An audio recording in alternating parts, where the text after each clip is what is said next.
Episode 8 of The Burrows, and it's definitely the most jam-packed episode that we've had all season long. Kevin Bunk, Mike Marlowe coming to you every Tuesday, 11 a.m. live on YouTube and Instagram now. So Instagram crowd, welcome.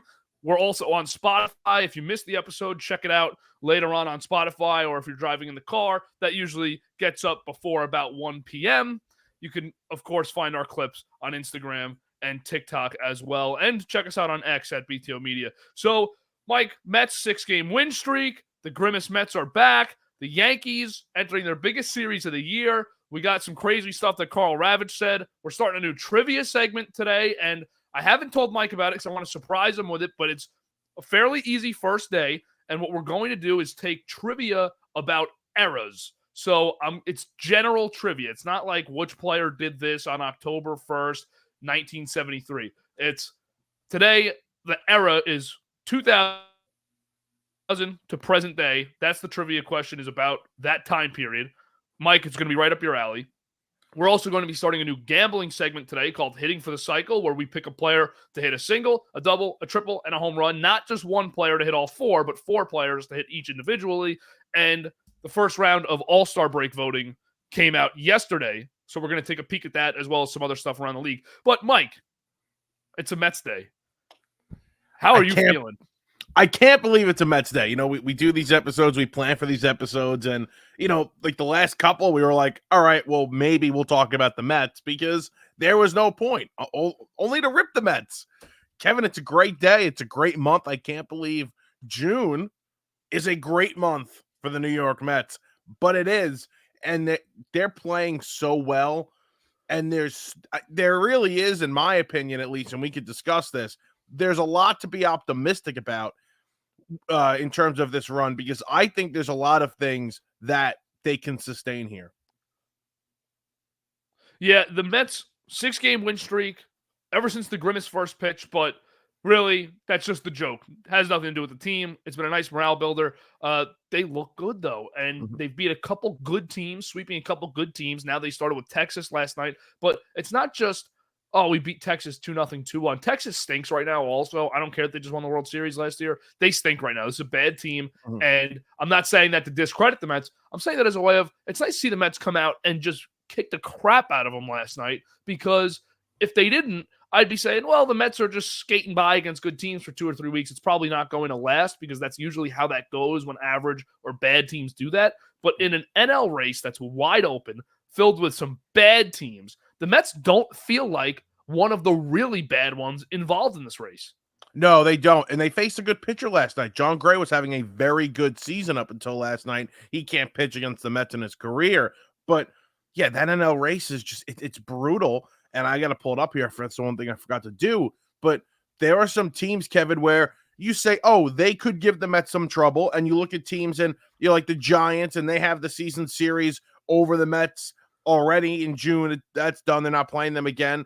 And you say, okay, that could be a problem too. But then there's also teams in terms of passing, like the teams the Mets have to pass. And you're like, oh, the Mets could pass that team. The Mets are better than that team. And offensively right now, they are one of the better teams in that NL wild card race. And it's going to be about pitching and bullpen. The bullpen's been one of the best in the National League since the June started. And they're going to get Senga back at some point. It feels like, and I'm just pulling up the standings here, a 2-team race in the NL, right? That's what we've been saying. That's what everybody says. 2-team race. However, we've pointed it out on here before. The last 2 years with the expanded playoff, the 6th seed has won the National League, in a National League that felt top-heavy both years, with the Dodgers, with the Braves, with the Phillies, with the San Francisco Giants. Well, that was the year before, but that's the gist, is that a 6th seed has gone to the World Series back-to-back years with the expanded playoff, made the run. We think maybe the format helps them with home games and rest days, and the teams that get a week off seem to come out flat in the division round. We also saw the Texas Rangers last year as a 5 seed win the World Series. So nothing's impossible with the new format based on the small sample we've seen. For the Mets, let's go through it really quick here. I'm going to ask you, are they better? And I'm going to name a team. Are they better than the Cardinals? I think they are. They're better than the Cardinals. I think they're better than the Giants. Yes, but they didn't play well against the Giants, so that's in the back of my mind. And the Giants have a pitching staff that's more capable of being very good than the Mets. So Yes, we'll give it to the Giants there. I think the Mets are better than the Nationals. 100%. Padres, I don't think they're better than. I think based on what we saw this weekend, they are, but I'll give you the caveat. The Padres are missing a couple of big pitchers right now. How about the Diamondbacks? They're better than the Diamondbacks. The Diamondbacks also missing And a the couple Pirates? they're missing a couple big starters too, the Diamondbacks, though. That the Mets didn't see. And the Pirates? What do you Better. think? Right behind them, you got the Reds and Cubs. Yeah, I think they're better. The Reds are a tricky team, so are the Cubs, but right now, I mean, they're playing better. The Cubs have been one of the worst teams in baseball since May. So, and they haven't turned it on yet. And important to note, all those teams I just named, 1, 2, 3, 4, 5, 6, 7, 8, 9 teams are within 3 games of each other in the National League race, and 8 of them are within 2 games of each other. The Cardinals are the only team with a winning record out of that group. I mean, the Mets could be in a playoff spot tomorrow. Like that's They could be. like tonight. They could be. That's how crazy this NL wildcard spot race is. And there's a lot of bad teams in it. Let's just say it how it is. I mean, after the top 2, Phillies, Dodgers, I don't really like the Brewers that much, but they're 42-30, so I'll call them a good team. But then after, I don't even think Atlanta's that good without Acuna. So you don't feel good about any of these teams, which makes you feel good about your team if you root for one of them. Yeah, well, you know what, Kevin? I heard this argument on WFAN yesterday from their midday show. I won't even name the names. And the two hosts were basically saying that it doesn't matter, right, if this Mets team gets into the postseason. They said, what are you going to do? You're going to be a first-round exit? Well, first of all, you don't know that. And if they are, so what? How many times have we seen this franchise go to the freaking playoffs? I'll tell you what, Kevin, it's not a lot. It's not a lot in my lifetime. They don't go to the playoffs often. So getting to the playoffs, not only just for the fans, but for the culture, for the brand of the team, it would be a good thing. So this run, if they can sustain this, get some guys back on that pitching staff, most notably Senga, get a little healthier, and possibly do this, it would be very impressive. It's right there for them. It's right there for them. So they're playing some inspired baseball. We could talk specifics about who's really doing it. But Kevin, I have to offer a public apology to somebody after an episode we had, I want to say a month ago. Okay. And that is to Francisco Lindor. I've been one of the bigger Lindor defenders since he's gotten to New York. And a few weeks ago, he was on one of those really bad cold streaks. Again, it was his second one of the year, and I ripped him. He can't handle New York. He's not good enough. He's overrated. And it was a complete 180 of what I'd been doing for 3 years since he's been here. And I have to apologize. I have to, because the guy is unfreaking believable when this is the best stretch he's been on since he's been a New York Met. He's been absolutely terrific. Averages up to 242 on the year. His OPS is up to 745 on the year. Still want to see Alonso start to really get hot. I know he's been playing better. Still want to see him really get hot. But Lindor deserves the apology. And after the Lopez situation, it seemed to be the turning point for the Mets. And that kind of lit a fire for them as we're not going to be the laughingstock. This is what I'll say, though, to the playoffs doesn't matter narrative for this season for the Mets. With the amount of managerial changes the Mets have had in the last few years, really in the Steve Cohen era, let's call it the Steve Cohen era, amount of managerial changes, front office changes, the last thing you want is another dumpster fire season for the Mets where they sell everybody, they don't make the postseason, and you're sitting here wondering, can this crew get it done? Can Mendoza and Stearns get it done? And if they make the playoffs this year as a 6 seed, I don't care if they go 79 and 83 and make the playoffs. You feel pretty good about the duo that is in charge here with Mendoza and Stearns, and they just get another year to continue to build their organization. Well, how about the fact, and I'm not even saying this from a Juan Soto standpoint, okay? What about the incoming free agents that you're going to want to sign. There's a couple of big free agent classes coming up. Don't you want to show to these, potential players that your organization is not something to just laugh at? Like, it matters. It matters to these guys. Winning matters, and having a chance on the biggest stage is certainly something that they look for. And if they look and say, oh, the Mets were a playoff team in 2024, and that was a retooling year, what's it going to be like when they really start putting the pieces together? It just, to say the playoffs doesn't matter is an absolute joke. I heard that with the Giants in 2022. It's just enough. And bro, you're telling me that you really confidently believe that if the Mets got a 6 seed, they couldn't win the first round? There's not a team in this group that I just named, those 9-10 teams, that I would be shocked if they won the first round of the playoffs. No, you beat the Brewers, and the Brewers dominated the Mets, but that's come on. You if the Mets with a 6 and played the Brewers, you're telling me they couldn't win that series? I think they would be the first round pick where everyone picks an underdog, and that would be the selection. Be whoever would be the AL East team. But no, they wouldn't be an underdog. They'd be a home team. So the 6 seed can absolutely win a playoff series. And you're right. And everyone talks Soto, I've talked Corbin Burns the whole year. I think Corbin Burns is the first guy they call when the free agency period opens. That's neither here nor there as we sit here in June and discuss the present day Mets, which are successful.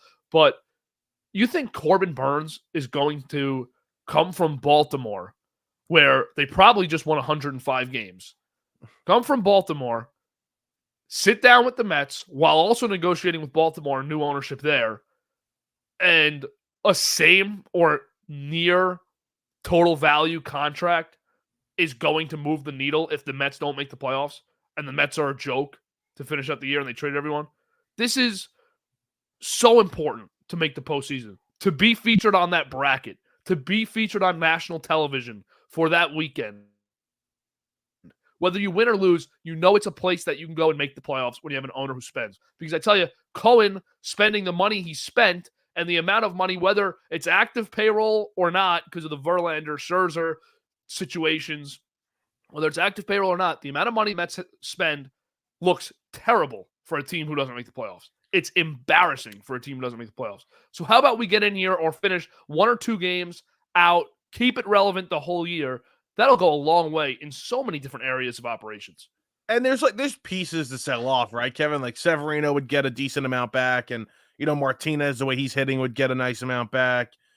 And obviously Alonso's the big question mark. But they're not getting, the number 1 top 10 prospect in baseball for any of these guys. Even if you package them together, you're still not getting it. So it's not like you're losing out on much if you don't sell. And I'm not saying they have to buy. Don't buy. You're not going to buy with this team, but keep it together, and go try. Maybe add a reliever or 2. But, it's like, come on. These losers Met fans saying, oh, it would be worthless to make the playoffs. Shut up, idiots. Shut up. I can't. How about if Francisco Alvarez is going to come back? How about keeping it relevant to get this guy back? And maybe he provides a spark that makes you feel like you actually have a good team. Yeah, they do. Do you see their record with him in games? What are they, 16-6? They're 17-6 now. He's their OG Anunoby. He is. Let's keep it relevant for him to get going. He's got to get the bat going. He has to get the bat going. When his bat's going, he's deadly. Yes, he's one of the better. He when he goes on a hot streak, watch out. But when he's cold, he had 3 hits last night though, which is good. So let's keep it up. And how about Mark Vientos too? Yeah, Vientos has been pretty good. I've been impressed. His you know what's funny? They told the Mets brand told you, oh, watch out. Alvarez isn't a good defender. Watch out. And he's magnificent behind the plate. Same thing with Vientos. They told you his defense isn't good. His defense has been fine at third base. I don't have a problem at all with the way he's played third base. Sometimes in Major League Baseball, the bad fielders are still so serviceable. It's the Yankees, we'll talk about Ben Rice in a little bit, but all I'm hearing this morning now is Ben Rice, a below average fielder at first. Yeah, but Anthony Rizzo sucked in the field this year. They do it though. They do it to tamper your expectations. It's like, maybe this guy's not ready, but he's just the bat we need to call up. So watch out. He might be a butcher boy over there at first, but watch out. Yeah. I'm glad that Vientos is playing well. I'm glad that one of these, because it should have been Mauricio this year for the Mets. Obviously injured, just a tragic injury back in November, off-season injury. Yeah, and playing the Winter Ball League. Yeah, tore his ACL, right? And he's not going to return this season. No. So Mauricio was the most promising of the group. I thought maybe even more promising than Alvarez based on what we saw. And now we're sitting here. He's not playing, but Vientos has come in and given a beacon of light as a young player. Is Beatty valuable at all to a team at the trade deadline? I don't know. Beatty hasn't had much time in AAA. Yeah. Because remember, they called him straight up from AA or maybe a week in AAA mashing. So he really hasn't had a lot of time in AAA. I think it's really important for Beatty to play there for a couple of months. Not even a thought of him. Like I would, but if there was an injury, right, to Vientos, God forbid, I would call somebody else up that could play third base before I called Beatty up. He needs a sustained term down there in AAA. So yeah, keep him there 2-3 months, maybe even the rest of the season. Let him fix that bat, and let's see what he has next season. That would be my plan with Beatty. At this point, it's just harmful to call a guy up again. It does more harm than good. And then to answer your question, if that's the case, then he has no value at this trade deadline. Yeah, maybe next year's, but he might be valuable as a throw-in, right? You said a good prospect, but they're not buying either. I can't see them buying at this deadline with Stearns. They might stand pat, but they're not going to buy. And Kevin, by the way, besides the little minimal moves to add some depth to your bullpen and whatnot, just for reinforcements, I would agree with that. They're not going to buy a starting pitcher. I don't think they need a bat. They're not going to buy a bat. You're going to have your improvements from this team come up from AAA. There's guys in AAA hitting that aren't big prospects. And then there's your big prospects that you haven't called up that might get a chance later in the season to give you a little bit of a boost. I want to talk about Brandon Nimmo for a moment. I'm pulling up the stats. I forgot to. But you're a Nimmo guy, so I'll let you give your thoughts on both of our favorite players right now while I pull up these stats. Yeah, so Nimmo a week ago was one of my least favorite players in the entire world. He was not hitting, and they actually thought he was hit in the face a couple of weeks ago in like the face guard, and they had thought that we were dealing with a Anthony Rizzo type deal where it was, an undiagnosed concussion or whatever. He went through all the tests and nothing came up, and they kind of thought they were going through that situation again with Nimmo. And he's completely broke out of it since the San Diego series. He's been unbelievable. He's raised his OPS, I think, 40, 50 points. He had a great weekend. He had a great Monday night in Texas. So Nimmo was terrible. I mean, he was coming up in big spots every single time. I was saying they had to move him down in the lineup, and it's been a quick change here in a week, less than a week, with what Nimmo's been able to do. So credit to him for bouncing back. He was a big part of the weekend and yesterday. So Brandon Nimmo is quietly becoming an all-time Met. Needs a ring to really be in fair conversation with these names, which, going to be tough for Nimmo to get a ring at this rate, the way things are going. But let's look at some of the stats. All-time Mets position players in WAR. Nimmo's 8th. That's better than Howard Johnson. That's better than Mookie Wilson. It's 2 points behind Piazza, and it's 4 points behind Hernandez.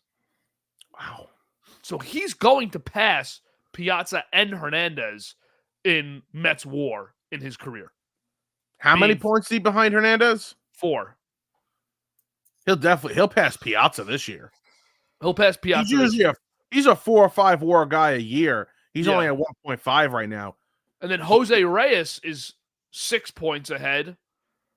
And Carlos Beltran is 8 points ahead or 9 points ahead, which I think could be tough for Nimmo to get to if he tails off after a year or two.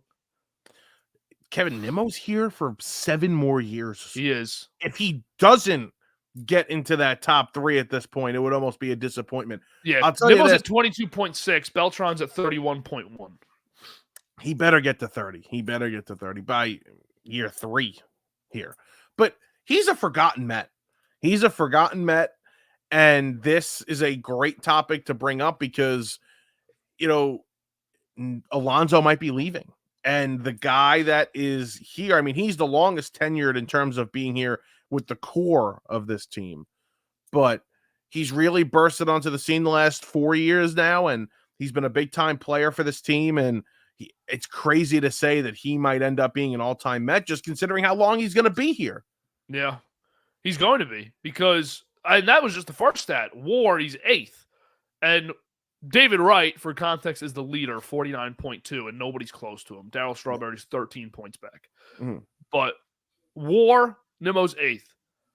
Offensive WAR, Nimmo's 8th. Basically the same stat for a position player. In trying to find the next one. On base percentage, Nimmo's 4th all-time for Mets. And I have all of the stats pulled up on Baseball Reference as I try to sort through them. But this guy's an all-time Met for a franchise who, granted, besides 2 eras, that 86 team, and then you have the David Wright Piazza era, which doesn't totally overlap, but we'll call it a continuous era. Sure. Those are the only 2 eras where players have been good. And then you had the 2015 team who, if you look at the roster, not the best position players. No. Great pitching staff. Yeah, well, this franchise is built on pitching and their offensive and their position player. The history of that is terrible. I mean, it's absolutely brutal. So that's why, coming into late last season, I was saying you have to extend Alonso, and my stance has changed on that. But you needed your all-time position player, not named David Wright. You needed to update that, and David was great. And we've spoke about David and the injuries and how that was it was terrible to see because he would have been a Hall of Fame baseball player. But the Mets need another position player like that. And by the way, I don't think it's Nimmo. I don't think Nimmo is that guy to overtake Wright as that premier all-time position player. It's got to be somebody else. It's not going to be Alonso. It's not going to be Nimmo. Could it be Lindor? Where does Lindor rank on these lists? That would be interesting to see. Only 3 years. WAR probably, he's probably only got a 15, 16 WAR as a Met. Be interesting to see, though. But Nimmo should go down as one of the greatest role players in Mets history because those stats his WAR is only going to get better. Obviously, it's not going to go down. He's not going to have a negative WAR for the rest of his career. You say role player, but in this franchise, it's not going to be looked at as a role player. He's going to be looked at as, he was a big piece of those seasons. And if the teams get good, Nimmo's going to be. I think Brandon Nimmo's a guy that his free agency was very underrated. His approach to being an unrestricted free agent, I thought he would have been a guy who got more than George Springer on the open market. And George Springer was so highly touted because the Astros were in the World Series every year. If Nimmo was on a team with that success, he would be so highly regarded around the league as a left-handed bat who is consistent every year, who is a great middle-of-the-order guy, or if you want to hit him lead off, but middle-of-the-order guy who could contribute to a championship team, a multiple-time championship team. Name one team in the MLB, I guess besides the Yankees because of positional value, but name one team in the MLB where Nimmo wouldn't be a welcome addition to their lineup. No, 100%. He doesn't get spoken about like that. It's because the Mets.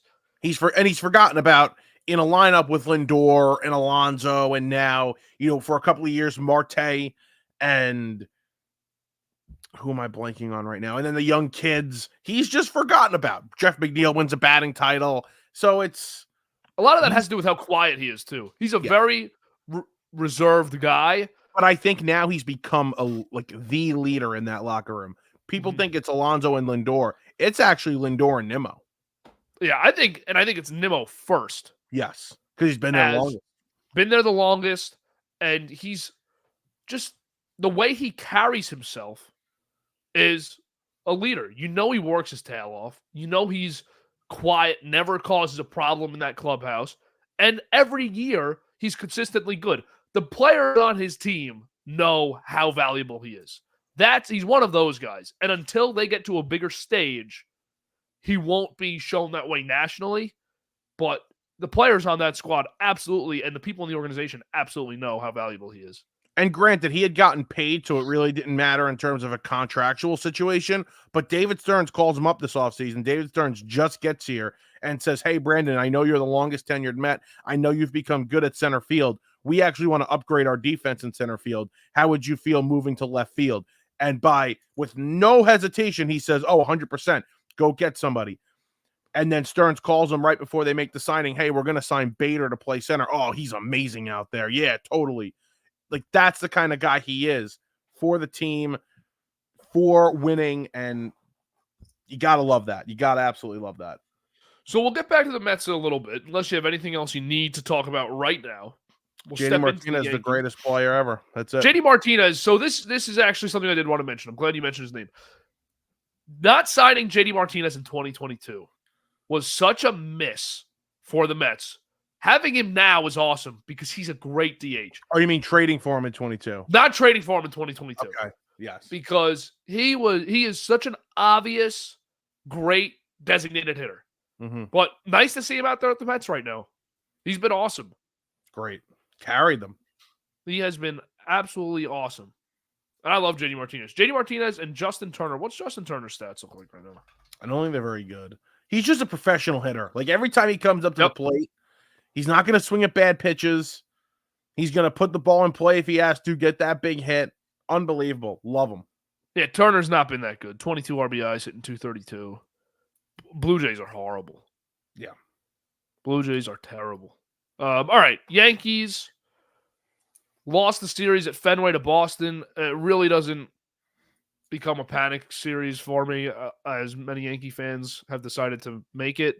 This Baltimore series is going to be electric, though. Garrett Cole starts tomorrow night. He's back. It's the two best teams I think in baseball. I think both teams are better than the Phillies. Well, the Orioles proved that this weekend. Yep. And the Dodgers are banged up. So, yeah, these are the two best teams in baseball. And these are the two best teams in baseball. Yankees get to see some new blood with Ben Rice, who's coming up for Anthony Rizzo. But it's all about the stars on the stage. It's Yankee Stadium. It's Gunnar Henderson, Aaron Judge, two of the MVP frontrunners, three of the MVP frontrunners with Juan Soto. You have Adley Rutschman. You have Giancarlo Stanton. Garrett Cole returning, as I said, maybe the most exciting star of all to watch as he's an ace pitcher. And this is just going to be an electric series in the Bronx. Hopefully the games are tight. Hopefully they're not blowouts. Should be a lot of offense. And Kevin, the last time we saw the Yankees play at Yankee Stadium, it was against the Dodgers, in which felt like more than a regular season series in June. And let me just say this. The Dodger fans, they traveled well. They showed up in Yankee Stadium. I expect the complete opposite here. This is going to be an absolutely electric Yankee fan crowd at their home ballpark, defending their guys after what was a tough weekend, nothing to panic about, but a tough weekend against a really good ball club that I don't think anybody is taking lightly, right? Everybody knows how good this team is. They're tied with you in the loss column at the moment. This is as good as it gets in terms of a pennant race and a division race.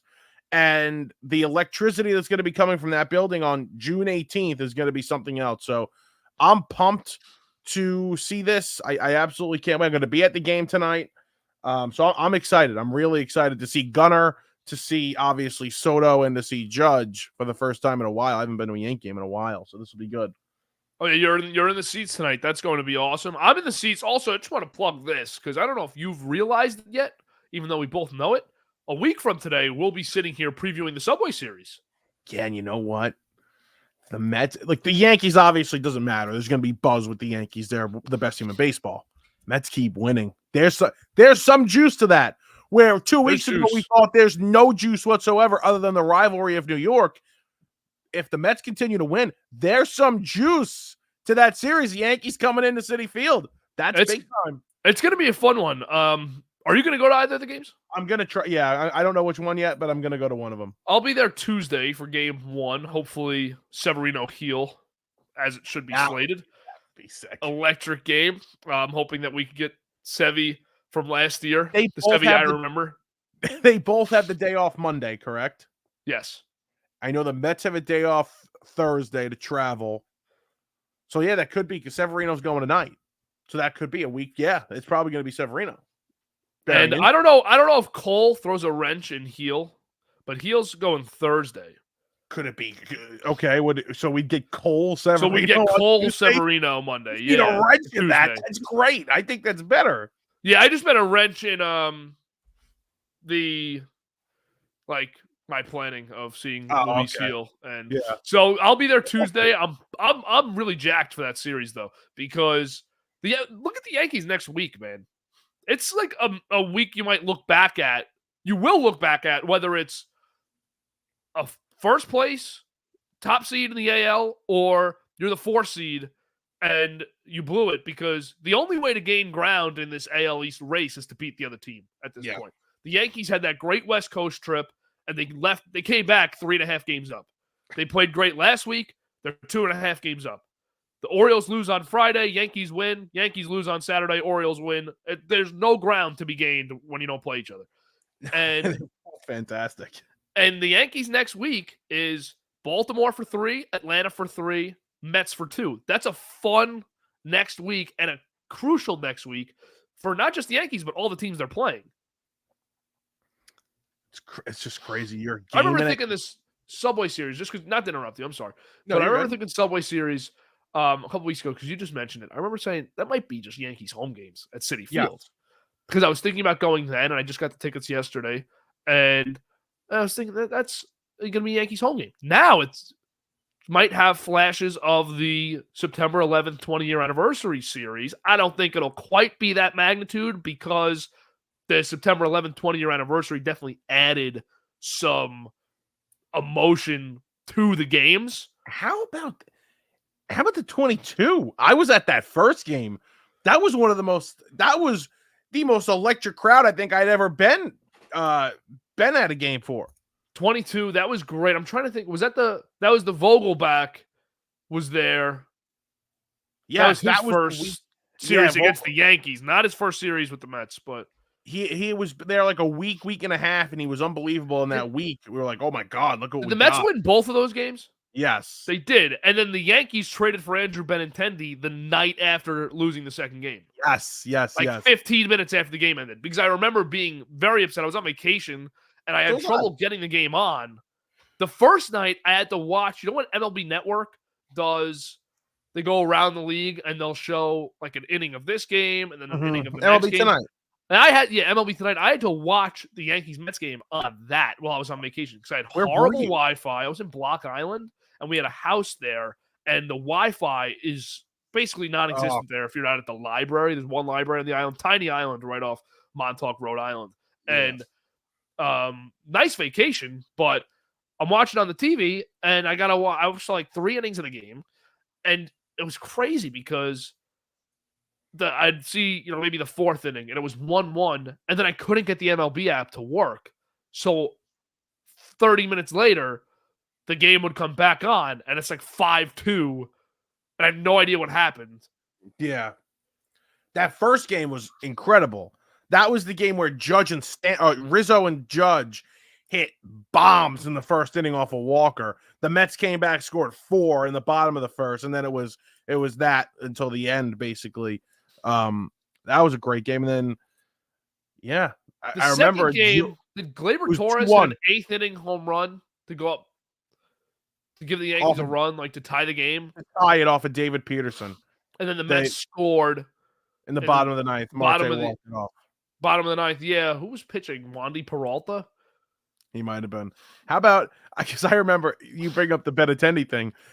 I remember all the jokes. Oh, the Yankees need Benintendi after they lost to the Mets. They traded for him. They're worried. I just remember thinking, we lost the game, but we won the night. because Benintendi was hitting 310. That was the Yankees guy you needed guys a wanted. left-handed bat, Yeah. and then he didn't get a hit the rest of the year. I remember He hasn't gotten a hit since. That was the one guy Yankee fans really wanted that trade deadline. They got him early. They got him early. He has not gotten a hit since. He's been horrible since the Yankees made that trade. Now in Chicago, just rotting. That's a joke over there. It's an absolute joke. But the Subway Series will be good. But Kevin, you guys got to lock down this week. Yeah. Two formidable opponents at the stadium. Got to lock down this week. We're gonna move here. Quick segue, still Yankees, to the Carl Ravitch comment about Anthony Volpe, where he said between Bobby Witt, Gunnar Henderson, and Anthony Volpe, there's no wrong decision. I mean, have you watched the other two players? I like Anthony Volpe a lot. We had this Bobby Witt, Gunnar Henderson conversation a few weeks ago, and we mentioned Anthony Volpe's name, but we never mentioned him as you'd take him. We just mentioned him as great young shortstops in the AL. He could make it interesting in a few years. But one thing I mentioned, like, they're the same age, and look at what Witt and Henderson have done, and look at what Volpe's done, just career numbers in their first 2 to 3 seasons in the league. Yet there's a wrong answer there, Carl, and the wrong answer is Anthony Volpe. Again, I'm a fan of Volpe. He plays good defense at short. He's got elite speed. I think the power will come through. His numbers have dropped a little bit since a really great start to the year. But come on. Come back to earth, please. I mean, since the 20-whatever game hitting streak he was on, where he got his average up to about 295, he's dropped 30 average points in about 2 weeks. So he's in a slump right now. But Gunnar Henderson and Bobby Witt are going to be perennial MVP candidates. I don't think I can confidently say Anthony Volpe will ever be a top 3 MVP. I think there's a chance there's a year where he breaks into that. He just has like one of those awesome seasons. And maybe it's a weak year and those guys had down seasons. But yeah, Kevin, I mean, those two guys, like you mentioned, are the best players in the league. Like, we're talking Judge, Soto, Henderson, Witt. Nobody is even thinking about mentioning Anthony Volpe after that. And also, Volpe is never going to be the best player on his team, ever. I could never see it. So with the MVP conversation, you kind of have to be the best player on your team. How rare is it and if it's second best player on the team, you have to be Juan Soto to Aaron Judge. You have to still be a top 5 player in baseball, top 10 player in baseball that happens to play with a top 2 or 3 player. For Volpe, he's got Soto's a year older than the guy, so, which is insane to think about. But Soto's a year older than him. If he's back, which we both are pretty confident it'll happen, if it doesn't, whatever, because you still have a few years of Judge, and then you have Dominguez, Spencer Jones, who one of them figures to be better than Volpe. 100%. Dominguez will definitely be better than him. So that's a great point by you. Bad take by Carl. Was he in Boston, Ravitch? Because then he was doing College World Series last night. Yeah, I think he was in Boston. I mean, he's terrible. He's absolutely terrible. And that is awful. That's a bad take. They were talking All-Star game. Doesn't matter. It doesn't matter. Come on, those guys. You're actually disrespecting Gunnar Henderson and Bobby Witt Jr. with that comment. You really are. That's a bad take there. Yeah, I don't know what we're thinking. You're not watching the other two if you think Volpe's nearly as good. No. Gabe said, is Volpe in the same spot with Witt and Gunnar as Jeter was with A-Rod and Nomar? I don't even think that's close. I think Jeter was hitting 310 every year still. Yeah. And he had a World Series his rookie year and a World Series MVP. So that adds a lot to it if you can grab a World Series and World Series MVP.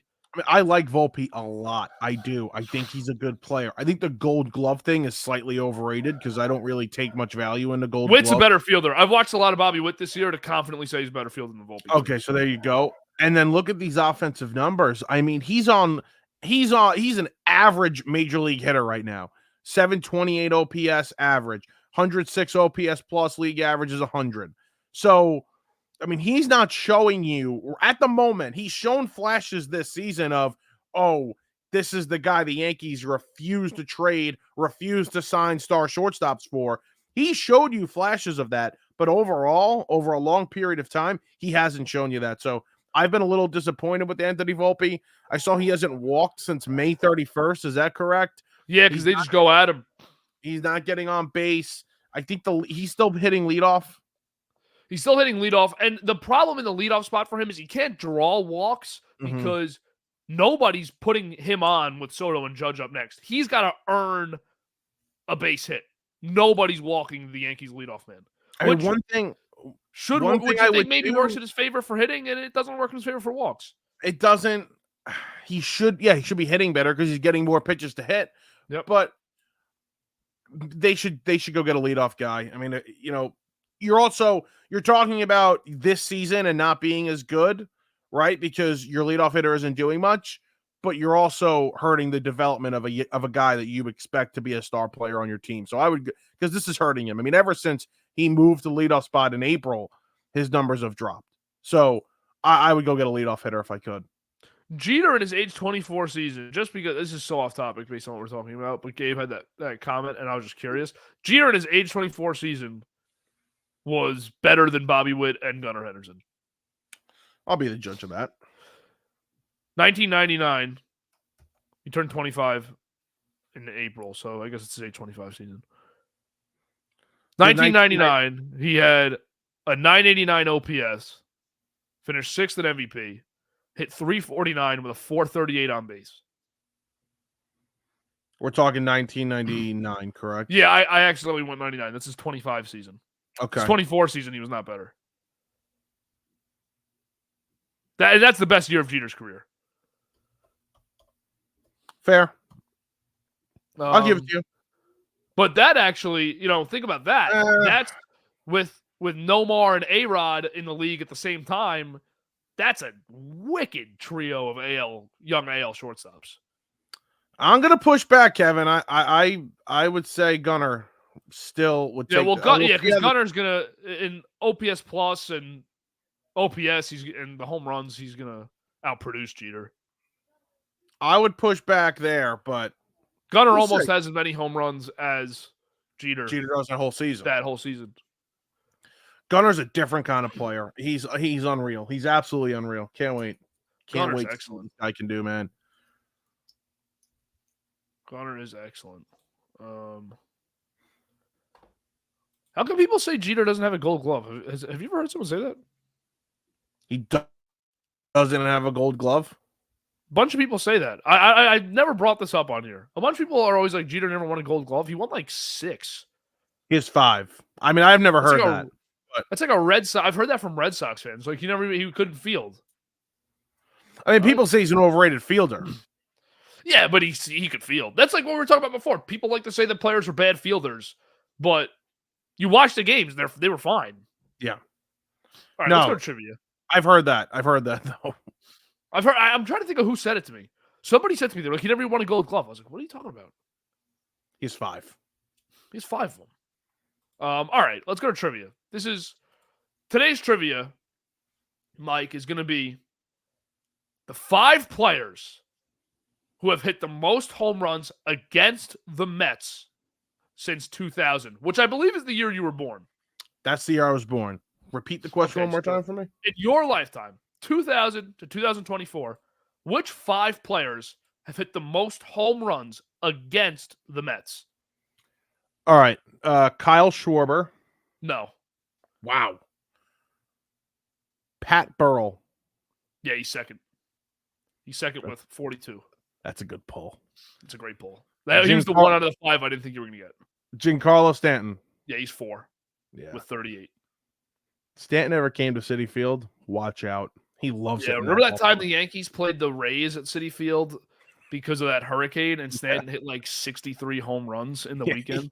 He loves hitting against the Mets. Next week, Citi Field, baby. I'm going to be there. Watch out. Watch little Timmy in left field. Heads down. All right, I got 2. Since 2000 till current. I mean, I'll just throw Harper out there. He's 5. been in the league. Okay, he's been in the league for so long. Yep, he's 5, 37. And with the Nationals and the Phillies, obviously played a lot against the Mets. Yeah, crushing them. All right, so are the next two guys, are they recent players or? Yeah. Oh, they're still playing. No, they're recent, but they're not still playing. They're both not still playing. And you need the number 1 and the number 3. Chase Utley. He's number 3. Yeah, Utley killed him. And the next one. Oh, Chipper Jones. No, he's 7. Oh, not Chipper. I mean, you got to think division opponents, right? You have to just go with division opponents. That's what everybody's been thus far. Although Stanton's now out of it and still holds the cake. Yeah, I'm pretty sure he has the most home runs at Citi Field, right? Yeah, of any player that didn't play for the Mets. That's really scary. All right. Is it an in-division player? Yes. Who the hell haven't I thought of? It's not Rollins. No, he's 6. Jesus Christ, those two really killed him. There was a time where Burrell, Rollins, and Utley all played on the same team. That must have been brutal. Give me the team. It's the same team. Jesus Christ. Who the hell is it? You're gonna slap. Oh, Ryan Howard. Yeah. Yeah. Imagine pitching being a Mets like. Oh, he was on the team too. Yeah. Yeah, I meant same exact lineup. Yeah. And let's go through the Met pitchers at that time. Yeah, John Neese throwing to those guys. Yeah, rough, man. Rough era for the Mets. But yeah, so we'll do one of those every week where we pick like an era trivia. Try to keep it in our lifetime too. That was good. That was good. Yeah, so Ryan Howard 1, Pat Burrell 2, Utley 3, Stanton 4, Harper 5, Jimmy Rollins 6. Good job, Mets. Oh, God. Hey, I tell you too. Stanton's been out of the division for how long? 6 years? That is a while. He's got years. Been out of the division for 6 years, and he's still 38. 38 home runs every against the Mets time in his career. So Field. Harper's going to jump him eventually. He's one back of him, and Freddie Freeman's also right outside with 31. I was going to say Freeman. Now Freeman kills them death by 1,000 cuts. Doubles, singles. Yep. You know what's incredible is Pujols is right behind LaRoche and Zimmerman, and Pujols never played in the division. Yeah, no. And then he was in the American League for 12 years. All right, so dude, he played for the Cardinals for 9-10 years, and then he played for the Angels and sucked for 10 years. That's my franchise. That's what they do. How is that possible? Like the first 20 or 30 players are all in the division, and Pujols is just smack in the middle. Just destroyed them. Yeah. That's tough. Sorry, Mike. I have his autograph. Oh, nice. Did you I lost it. Ball you caught? My dad caught a ball, and then we went up to him. Crazy story. So we're standing right by. It was at Shea Stadium. And he's talking to family. So me and my dad walk down, and I'm going, Mr. Pujols, I'm 6, Mr. Pujols, Mr. Pujols. And then finally, some woman, had to be a family member, turns around. She goes, "Gimme," in an accent, "Gimme," and she smacks him in the shoulder and hands it to him and says, in Spanish, "Sign this." He signed it. She handed it right back to us. We walked away. Awesome. Yeah. That was probably his wife that he just divorced last year. That was a crazy story too. The Machine. The Machine. Machine. That's right. That crazy DJ story. LeMahieu, the Machine. Yeah. Lay Machine. Not anymore. He sucks. All right, let's go to the new gambling segment. Oh, yeah. Mike, you take it away. This is your brainchild. Guys, this is the Hail Mary of a Hail Mary. Okay. If I hit this if I ever hit this bet, I need to be considered the gambling god. So this bet is simple. We are going to choose a different player to get a single, a double, a triple, and a home run each night. The odds are absolutely crazy. For the first weeks, it's 10 to win $5,143.18. Okay, so we'll start it off. We've got 2 players from this game. We're going to go Gunnar Henderson to hit a single. That's the first leg of the cycle. The second leg of the cycle. How about Bryce Harper to hit a double against the Padres? The Padres can't pitch to anybody. Michael King on the mound tonight. Harper gets a double. To hit a triple, Washington Nationals Park. Big park, got a deep center field. How about Corbin Carroll of the Diamondbacks? He'll get a triple tonight. That's the toughest leg of the parlay to get, is the triple. And then finally to hit a home run. I feel like he hasn't hit one other than the one now I'm thinking of in Fenway. He hit one. But how about Juan Soto did a home run? That was his first home run back from getting hurt in Fenway. He'll come back home after not playing the Dodgers series and hit one tonight. So it's Gunnar to get a single, Harper to get a double, Carroll to get a triple, and Soto to hit a home run to complete our cycle. $10 wins $5,143. $1 wins $514. That's probably what I'll do on it. Very excited. Kevin, if I hit this bet ever, no more gambling slander with me. I am the greatest gambler of all time. Doing one of these every week is going to turn you into Tucapita Marsano. It's going to be bad. It's going to be really bad. But I am going to do this. 9% of your bets. I will do this. I like it. I like the Soto home run. I think that was – I got a feeling tonight with Soto. Who'd you have hitting the triple? Corbin Carroll. Corbin Carroll. Okay, it's a good one. That's a good one. You got to think – I'm thinking you want a road team in a big park. That's going to be my baseline in terms of choosing the triple. Because that's the toughest one. Bobby Witt in Oakland. Yeah, that's a good one too. That's a Bobby good one Witt too. in Oakland. He's cracking a triple tonight. All right, you know what, Kevin? You're going to make next week's, and I'm looking forward to seeing yours. That was a very nice first segment, Mike. Good job introducing new segments to our show. All right, now we're going to run a little bit through the league, and I want to start with talking all-star voting. When you looked at the ballots, did anything stand out to you? I was surprised at Alex Verdugo being an all-star, but that was just the Yankee fan in me being shocked that he was one of their extra all-stars. You look at a couple of the guys behind him, Colton Cowser, Adolis Garcia, Mike Trout, Julio Rodriguez. Trout would have made it if he didn't get hurt. But, Verdugo surprised me. But all around, it's pretty standard. There's not many, I was doing some voting last night, and, the outfielders are just not very good in both leagues. There's a lot of, I'm like, this guy has votes. Verdugo, I have to look here. Verdugo deserves it, right? Verdugo's having a really nice season. It's surprising, sure, but he's having a really nice season. The Philly fans just absolutely came out and dominated the voting. Nick Castellanos having a brutal season. He has 439,000 votes. Brandon Marsh having a solid year. Don't get me wrong. Come on, let's get with it. No, so, that was something I was shocked with. But yeah, the Met fans don't vote for their players. They just don't care. Lindor has to be an all-star this year. That's the one thing I need. I need Lindor to be an all-star this year. I'll tell you what, man, Brewers fans vote fairly well also. They have players all over it, but not, I don't know if anyone's actually in it except for Contreras, but they've got players, and Yelich is in it as well. Yelich. But they got Hoskins up high. Jake Bowers is 9th for first baseman. Bow Wow, former Yankee. Joey Ortiz is 3rd for third baseman, right behind Machado. I know Terang, the guy they have, the second baseman, is having a really nice season. He should get on there. He's not.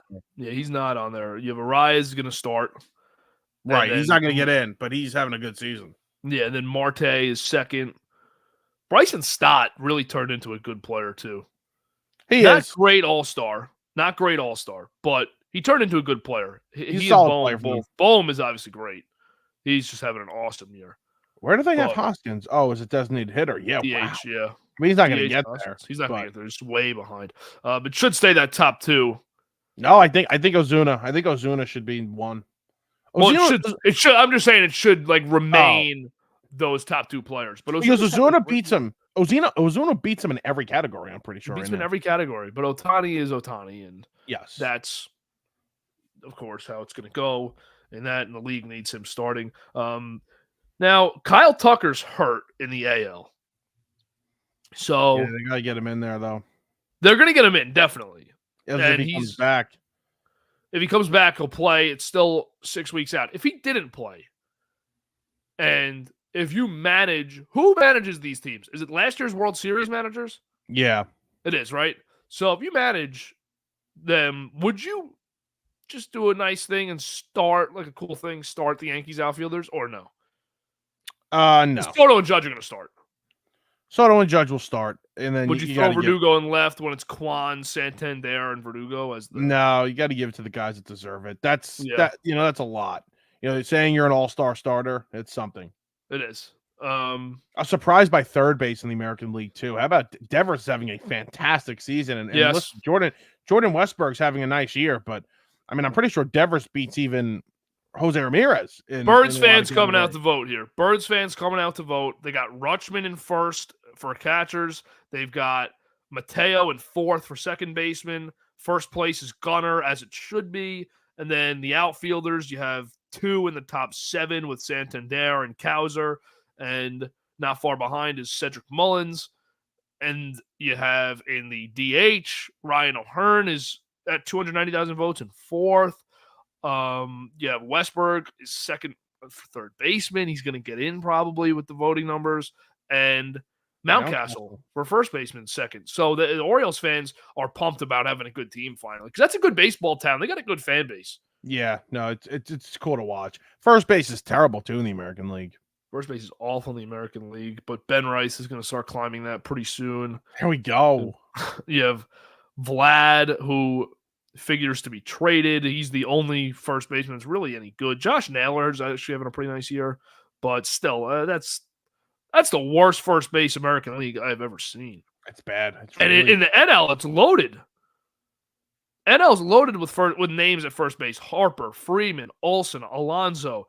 You got Goldschmidt, who's not having a nice, really too good of a year. He's not having a terrible year. He's bounced back. He's bounced back. He's had a good last 6 weeks. And those are the top 5 names, though, at first base in the league. And then Vlad also. Christian Walker's good. Christian Walker's very good. So do you think he could be a guy that gets traded? I don't think so this season. I think he's a free agent, because I want the Mets to sign him in the offseason. Is he a UFA? Let me look. Swap out Alonso for Walker. Walker's you're getting a defensive upgrade, and he won a Gold Glove. And I mean, you can argue the power numbers the past couple of seasons. Yeah, I think Walker's just better. Yeah, he's a UFA. Walker. Oh man, he's 35. He's 34. Oh, really? He's going to be 34 when the season starts, 2025 season. When did he come up? If he's just finishing his last year of arbitration. Let's see. That is crazy. Oh, 2012 Orioles. I'm looking. Hold on. He had a gap. He came up in 14 with the Orioles. Then he had a gap from 15 to 7. He played in 15, like 7 games. Then came back in 17. They're not saying why he missed time. And then he was just like an player, like not really playing much. Then in 19, he really took off, had a really good 2020, was hurt in 21. And the last few years have been really good for him. Yeah, so the only years of service. Yeah, his service time started in 2019. He'll get 6 years of service ended. He'll get like a 4-year, $90 million contract, something like that, and that's something that teams will be willing to offer him.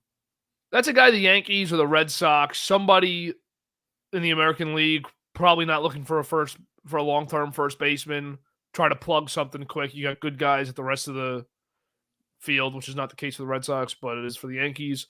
You just try to plug him with Christian Walker for 2 or 3 years. He'll get paid. He'll get $50, $60 million. I think more. Who do you think is going to start the All-Star game?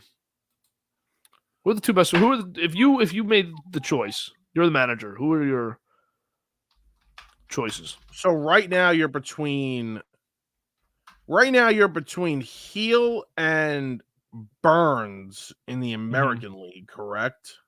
Yeah. And then Or Tanner Houck. or Having a better Lugo. year than Burns. Lugo too. I think it's got to be Heel, 9-1 with a 2.03 ERA and 80 innings. But he's pitched 11 innings less than Houck, 12 innings less than Burns. It'll probably be Burns. He's 8-2 with a 2.14. I would go Burns or Heel. Again, I like Lugo. That's my guy. But I like Lugo also. Heel or Burns, they won't go Houck. Heel or Burns will get the go, and I think they'll end up giving it to Heel. Be honest. Skubal's great too. Yes, he is. Wow, what a year! Let me see this. 8-2, 2.2 ERA, 86 innings. He's unbelievable too. They could go Skubal. They could throw. And he's got the best whip out of all of them. And then the National League, who do you go? Is it Suarez easy, or can you go Amanga? I don't think you can. He's got 10 less innings pitched. I think Suarez easy, 10-1, 1.7 ERA. Yeah, I would agree. It's easy Suarez. You know who's having a really great year too? Nobody's talking about. Glasnow's having a fantastic year. He's been for the Dodgers. He's pitched the most innings in the National League. He's got 125 strikeouts. That leads the league. He's just been unbelievable for him. 3 ERA even. I mean, we're talking about a guy that doesn't pitch many innings, right? I mean, this would be the second time in his career he goes 120 innings or more. I hope he gets there. I hope he stays healthy because this is a guy that can win the Cy Young if he's healthy. We've talked about that how many times. But they're dealing with a lot of injuries. How many? Betts is out. Yamamoto's out. We know about the other injuries they had of their pitching staff coming into the year. Bobby Miller, they're going to get back tomorrow. But he's been kind of like holding them together with that starting rotation. How many pitchers make the All-Star game? That I don't know. I don't know right now. That I do not know. Make the All-Star team. And how many of them are relievers? 5 starters make the All-Star team. 5 starters, 3 relievers. That's it. 8 from each league. 8 and 8. Glasnow's an all-star. Manga's an all-star. Yeah, so who's your 5 for the NL here? Suarez, Imanaga, Glasnow. It's 3. That's 3. I'll tell you, Lugo. Javier Assad, does he get it? 4-2, 2.7 ERA and 78 innings pitched. Yeah, maybe. The American League's easy. The American League's easy. Blanco, Lugo, Skubal, Burns, Heel. Right? Or does Houck get in? Or does Houck get in over Blanco? Houck might get in over Blanco. Houck's got a .9 whip. He's got 208 average against, 208 ERA. And yet, we also have to remember the fact that they're going to have to add in somebody from every other team. So, you know who's going to be one of those pitchers? Garrett Crochet is going to be one of those pitchers. Garrett Crochet is going to be 3.16. He's the White Sox blown all-star. He's having a Cy Young season, 116 strikeouts and 82 and 2/3 innings pitched. That is unreal. I was going to ask you this before his last start. I was hoping he'd have a good start so we could bring up this conversation about Carlos Rodon. Where is he here? Wheeler, obviously, in the National League. There he is. So Rodon has a 3.2 ERA now, 3.28. He had a 3.06, I think, before having a rough start in Boston. And I was going to ask, if you had to bet on one player, who would you bet on to win the Cy Young, Heel or Rodon? And they were an ERA point separated, but Rodon was pitching so great, he felt like the best pitcher on the Yankees up before that start. But now the question's irrelevant since he had the bad start. Yeah, I think the way and I don't necessarily agree with this, but the way I view starting pitchers now is I am looking at the strikeout numbers a little bit, and his strikeout numbers are significantly down from what they were when he was pitching at his best. I would go Heel over him in terms of a Cy Young, but I wouldn't really consider Rodon at the moment in my top 5 if I'm going Cy Young. Yeah. I got 6 guys better right now. Now, yeah, especially after the start the other day. I thought he was going to start in Boston. Not even. The start in Boston doesn't bother me. Yeah, because right now, It's easily Heel, Burns, Screwball, Lugo, Blanco, Crochet, Houck. Crochet, Houck. These guys are all better than him. Yeah. Interesting race, though, there. It is, because one of these guys are going to tail off. One of them will probably get hurt for enough time, 4, 5, 6 weeks, where they're out of the race. But you have Luis Heel innings limit at some point. Yep. Right now, you gotta take a pick for AL Cy Young. Who are you taking? On the spot. On the spot. Burns. Can't go wrong. Right? You can't go wrong with him. He was my preseason pick, too. You literally can't go wrong. Strikeout numbers aren't where they should be, but you can't go wrong with Corbin Burns. 175 ERA plus, averages 100. Oof, yeah. He's just you missed him this week. I know, thank God. This is going to be the third year in a row. If Burns wins the Cy Young, this will be the third year in a row I've predicted the AL Cy Young in the preseason. Who was it 2 years ago? Verlander, okay. Cole, Burns. Wow. Crochet's having one of those years, though, too, man. Crochet's awesome. Do you see that start the other day? Gives up 1 run in 7 innings. Throws 1 off speed. It's unreal. Cutter's disgusting. He might be the Cy Young. No, he's not. He's not the Cy Young. But he could be. He leads the league. He leads the American League in strikeouts. The thing that kills him right now, ERA-wise, I think ERA plays a huge role in Cy Young. 3.16, not the lowest. 3.16, not the lowest, but the issue is if he has one bad start, it's going to inflate it to the point where I don't think he's going to be able to recover. You also have guys right now ahead of him that are literally a full run ahead of him. Yeah, because Heel's going to go down. He's not going to stay at a 2.03. I mean, that's going to get worse, inevitably. So will Houck. I'm eliminating Houck from the race. I just eliminated him from the race. All right, he no longer can win. Eliminated because he's a Red Sox. Eliminated. That's fine. I'm down with that. So the top 3 would have to be Heel, Burns, Scooble. Can you call me crazy for a second? Yeah, I always do. Is Garrett Crochet not just another version of Carlos Rodon with the White Sox? Yeah, I've seen a lot of Chris Sale comparisons, but I think it's Rodon. Injury issues, not staying on the field. Literally, he missed a season. Now, out of nowhere, he's having an elite season with a high strikeout rate. Yeah. No, this is Rodon. This is another Carlos Rodon we have here. It's not Chris Sale. I don't like the Chris Sale comp. Well, Chris Sale, I mean, we've talked about him. He's an all-time pitcher. Chris Sale was dominant in Chicago for multiple years. Yeah, this is not Chris Sale. This is a great Cy Young race. And it's great because it's not like the last few years have been where it's Cole, Verlander, whoever you want to insert from the Rays, whether it's Snell, McClanahan, Glasnow. This is a lot of new – Burns is there, but it's nice because Burns has never been in an AL Cy Young race. And a bunch of new names. Seth Lugo, Tarek Skubal, Luis Heel, Tanner Houck, Renel Blanco. These are guys that are never in that race. Skubal is going to be there for a really long time. I think he could win the Cy Young. He could win the Cy Young. He's got a lot of hype around him.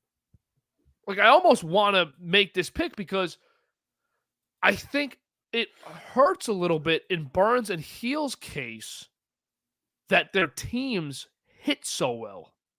Because how many games are teams going to be so urgent to hit against them? I know it doesn't really work that way in baseball, but it does in football, right? Like, a defense is worse if their offense, statistically, they're worse if an offense is better because the other team's going to be trying to score and airing it out to try and But it's a mental thing with the pitcher. It's like, I have to be perfect here to get through this, to get a win, to get through this inning, to get a win.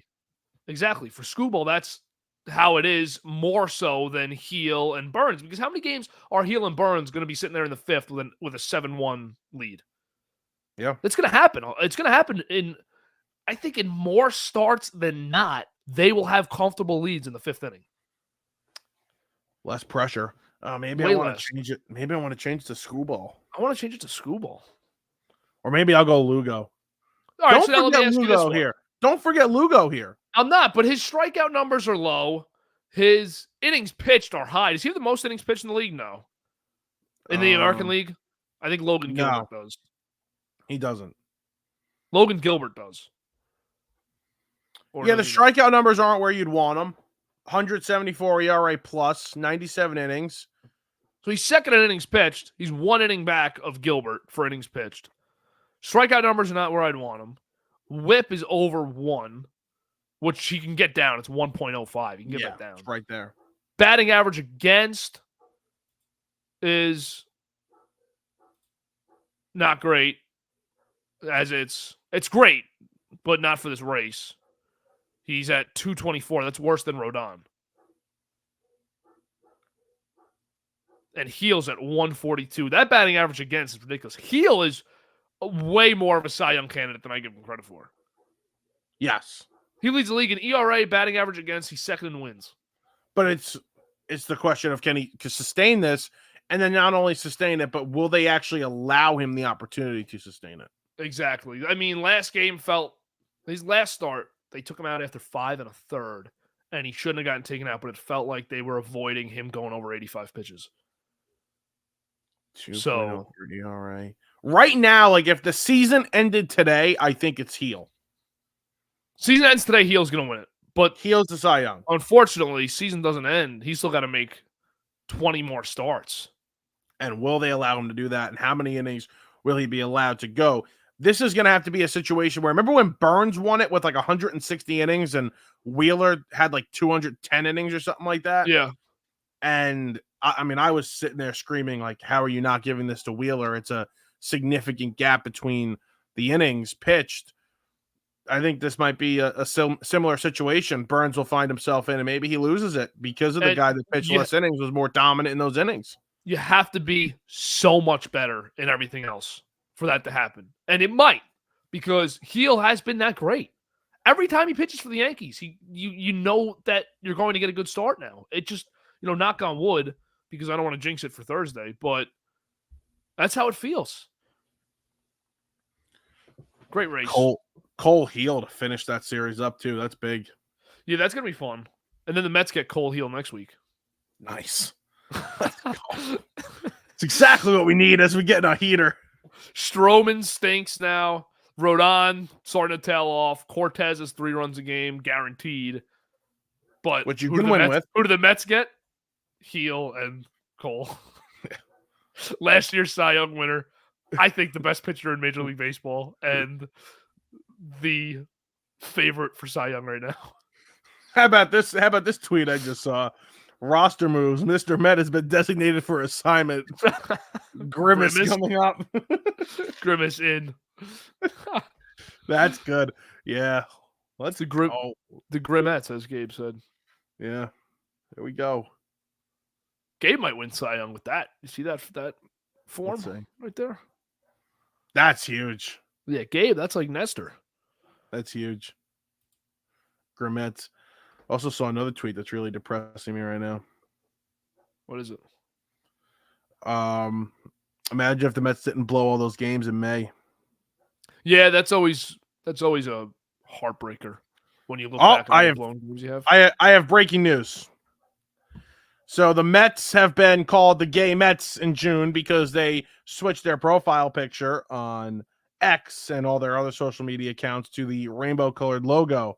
Well, the Yankees, ahead of their series with the Baltimore Orioles, are trying to capture the magic. They want to be the Gay Yanks, and they have now changed their X profile picture to a rainbow-colored Yankee logo. So why did the Yankees wait 18 days to do that? Because they saw the success the Mets are having and said, we got to have some of that. We need a winning streak here against the O's. Let's go. That is weird. Why Why jump in? I wonder if like Major League Baseball was, sent them a memo and said, "Hey." Oh, remember when the Rangers didn't even do like a Pride Night last year, excuse me, and they were getting killed, but they didn't do anything about it. They didn't care. No, they didn't. Also, Brad Ausmus is managing the game tonight. Aaron Boone will Yeah. miss it for his son's graduation. All right.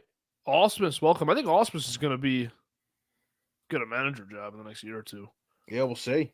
He's The been interview for the Met job. he's been a big, highly regarded guy in the clubhouse. He was the Tigers manager, 10 years ago now? They like him? Apparently, he's made great strides with the team, and he's innovative, and I don't know how much of it's true, but if we want to get guys that are praised, if that's the mark of being a manager in the future, Matt Blake should be one. Yeah. This camera's not fall, it's just the camera. Matt Blake should be one, but that hasn't happened yet, so I don't think it will. Pitching coach. All right, you got anything else here today? No, I'm good here. So that's going to wrap it up for episode 8 of The Burrows. Couple new segments today. Hope you enjoyed it. Let us know what you thought. Listen to it on Spotify. We're also starting the morning kickoff. Right now I'm doing that, but it's kind of just an open mic for us to jump on, talk 10 minutes of sports every morning. Mike, Gabe could be featured on that as well, but it's a solo show. You can listen to it only on Spotify. The link's in the bio. We'll post it on the Instagram story every day as well. Make sure to follow Hardline Sports Talk. Watch Mike's rant that he did last week. If you're curious about the Aaron Rodgers situation and training camp, Mike goes in and talks about that. He gives his thoughts. Check us out, Instagram, TikTok. Check out the playbook. Gabe's killing it over there, especially for Yankees content. If you want Yankees content, that is the place to be in the BTO universe. This is the podcast to be. That is the place to be right now. Thanks for watching. We'll see you next week for episode 9. And let's go Mets.